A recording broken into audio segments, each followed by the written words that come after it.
Yo, hey man, say man, how's your day, man? It's Forever Trader GDO coming out with another video, man. Let's go ahead and get off into these charts. I ain't about to waste y'all time because I don't want you wasting mine. Y'all want to know how to trade? I'm about to teach you how to get paid. Ooh! Yes, sir. You feel me? Y'all know my baby sleep. Stop playing, man. Let's go ahead and get off in today's price action. Let's talk about how we should come into the market, how we would come into the market today for our trades today, and how we would be able to capitalize off a day like this. All right. If you guys have been following me, you guys already know how I go about trading. Everything in the market is internal and external. And from that, I have created a model, the exceeded edge model. So when we first come into the market with the exceeded edge model, what you're gonna do is go to your highest time frame and look for the relevant internals. Internals being fair value gaps, inverse fair value gaps, and gaps. These things are 3 candlestick patterns, okay, with the opening between the first and the third candle. Okay, so as you can see, we have 1, 2, 3 opening between the first and the third. That's a fair value gap. And when we're looking at the chart, when it comes to relevancy, we can mark this guy up here also. Maybe it's just a crazy day, right? But in regard to relevancy, man, this is pretty much where price is most likely going to touch. You have this, like, and what I said, if you guys watched my video yesterday, I lost a lot of money because I didn't mark out a small internal. And what I said before, I don't care how small, you got to respect them all. You hear me? All right, nah. All right, so once we go to the daily time frame, we mark out our internals, we're going to go down to the next, right? And being that 9:30 New York opening, right? This is where price action was. So from there, looking up and down, where are the relevant internals at the 4-hour time frame? You have one guy right here, which we're gonna go ahead. I was sleepy when I did this, and it still may be a 2 right there also. And then you got a guy right here. Now, when it comes to inversions, you got to watch out. So there's a gap right here. It's all nasty. I hate gaps like that because it just kind of messes up the chart for me. So you have this guy who's really not at play anymore simply because you have this guy here, right? He's a newer 4-hour internal. And then you have this 4-hour internal. What are internals? What is a fair value gap? 1, 2, 3. Opening between the first and the third. You see this opening? All right. Then after that, we go down to the next lower time frame. That 2-hour internal that you see right here came after the fact. And then there's really nothing else. You can look at the hour. And of course, we have an hour internal way over here. Now, you may be asking yourself, why does that matter?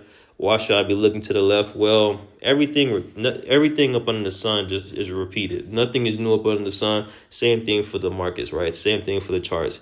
When you're looking at the charts, whatever you're looking at that day, best believe it has happened before in the future, right? And the information to your left, not the future, the past. And the information to the left is your past. And you can learn a lot and prepare for a lot by looking at your past, okay?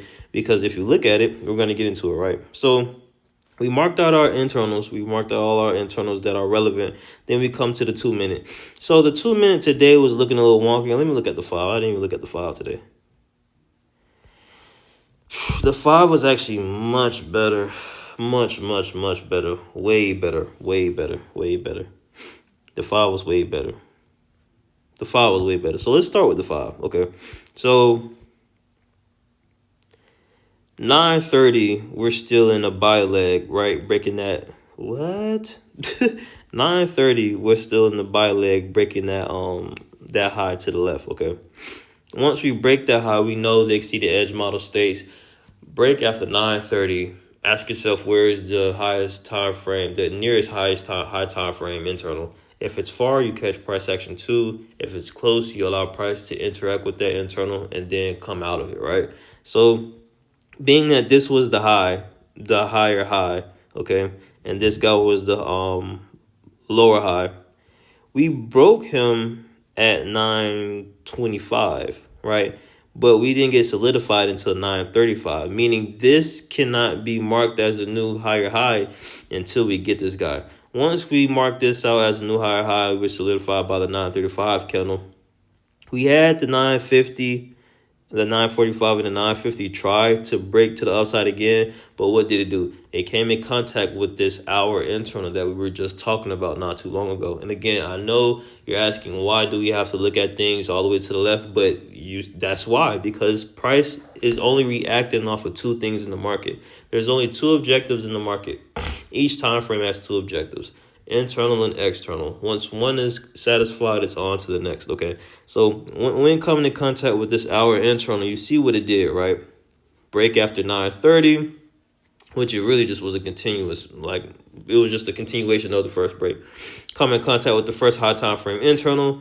Well, for the first time after New York open, we came in contact with this daily and hour. All right. So coming in contact with that, what should you do when coming in contact with the internal for the first time after the New York opening? You should expect a reaction. So it reacted on the lower time frame, hit this 4 hour, but guess what? This is the first time price action has hit this 4 hour internal, right? So being that this is the first time, listen to me, this is the first time since price action has touched this 4 hour internal since New York opening, right? So because of that, we should expect what? A reaction. What is a reaction? A reaction is a break of structure.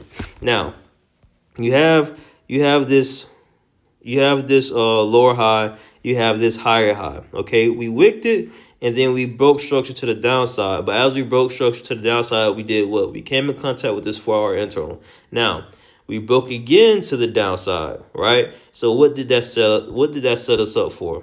It made this guy the new lower high, and it made this guy the new lower low. Now, this really can't be marked as the new lower low until you get a solidifier. But what happened after 1020? We got a solidifier. It didn't break the high, but what happened after 1020? 1025. 1025 solidified the new lower low, okay? And then 1030 did what? It broke structure to the upside. Breaking structure to the upside, you have these highs that I marked on the 15-minute that you could have targeted, right? You could have targeted this guy, you could have targeted that guy. And I guess if you was feeling lucky, you could have put them up there like that, right? Right. But on the 5-minute, your entry would have looked like something like this. After that lower high was broken, right? Breaking structure, your entry, and this is funny because this is the same entry on the 2-minute. So that's kind of funny that they're aligned. And that's how you know that this is a high probability setup, because the time frame entries are aligning with each other after that interaction with that internal.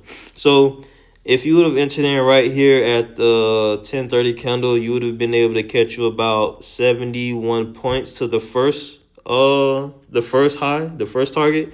And then your second target, you would have gotten you a good 129 points. All right. So pretty easy day, nothing too complicated. And every day is not going to be like that. Some days are going to be more complex than others. But the main thing to remember is that after 930, every internal that's being contacted by price action, you should expect a reaction. Now, is price going to actually give you that reaction? We don't know, right? Because it's either going to give you a breaker structure, meaning it broke the opposite direction, or it's going to break in the same direction, telling you, hey, we're going to continue going this way. All right. Remember, you are reading price action story. It's not your story, right? It's like a book. You can't tell the book what's going to happen. You have to read the book in order to know what's going to happen. But overall, man, the market gave you about a good 151 points today, right? And it's all from the exceeded edge model, which derives from internal and external, guys. Trading is nothing but boxes and lines, internals and externals, right? So, hey, man, I know you're having a great day, man. It's Forever Trader GDO coming out with another video, man. If you guys want to learn how to trade like this, visit neverquitexceed.com. Join the Discord. Get around like-minded people, man. Become a profit titan and change your life, man. This can change your life, but you have to put the work in. Yes, sir.